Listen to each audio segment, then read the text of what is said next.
We are in part 12 about talking about early Christianity and Gnosticism and Orthodoxy and all of those things.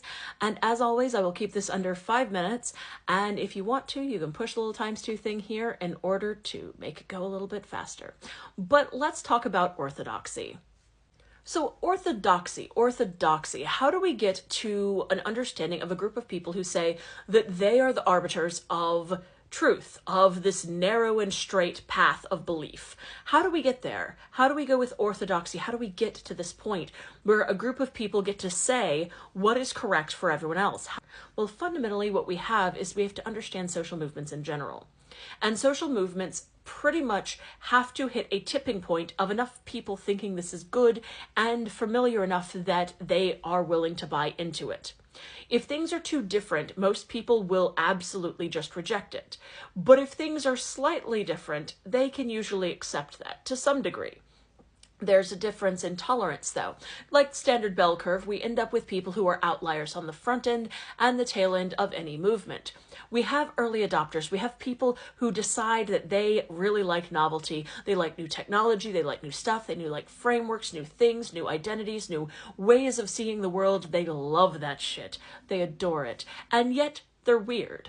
They're a little odd. They're a little cuckoo bananas. They fundamentally do not fit within these standards. Hi. With that, fundamentally, we end up in these places where the average person, however, does not like those things. They do not like to have things that are too different from the norm. They cannot predict things if things are too strange or too different or too atypical. They like to understand things in a very predictable way. And a little bit of difference feels good. A little bit of difference feels novel. A little bit of difference works. But their little bit of difference feels very slow to the new adopters and the early adopters. Their baseline fundamentally ends up being a variance of averages, where they will adopt new ideas over time if it's close enough to the ones they already know, if they have a familiarization period with it. And this is true with religions or political ideologies or anything else. So the people who are pushing at the far end over here, trying to get everyone to early adopt, often can alienate the people over here if they're pushing too hard, because these people will dig in against this change because they feel that it is too strange, it is too different, right? And yet we have the slow adopters on the other end of the statistical outliers, and they end up on the we wish to push the pendulum back the other direction. We don't like any of this progress. It's absolutely terrible. We want to go the other direction. And they fundamentally will either be the slowest to adopt or will actively try to push the pendulum the other direction.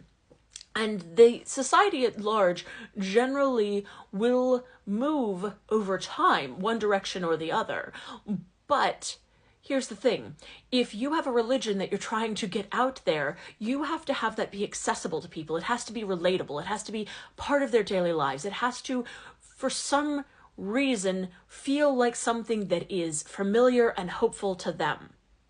Which means it has to be generalized to a wide populace to become an actual movement. It has to seem reasonable and comfortable and even hopeful to a wide portion of people for things to gain traction. And then even to the point of a tipping point where you have enough people who fundamentally have this in their consciousness and awareness that it becomes standard. Despite the people and the curmudgeon's idea that, oh, well, I really wish it didn't do this.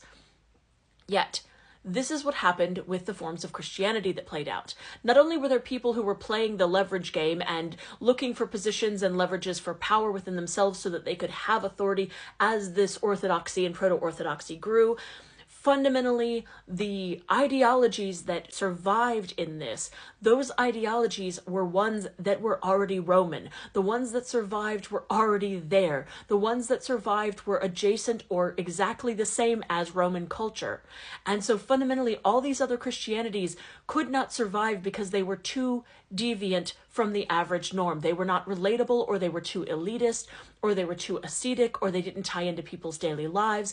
Many of these forms of Christianities failed because of the fact that they just did not relate to the average person's life.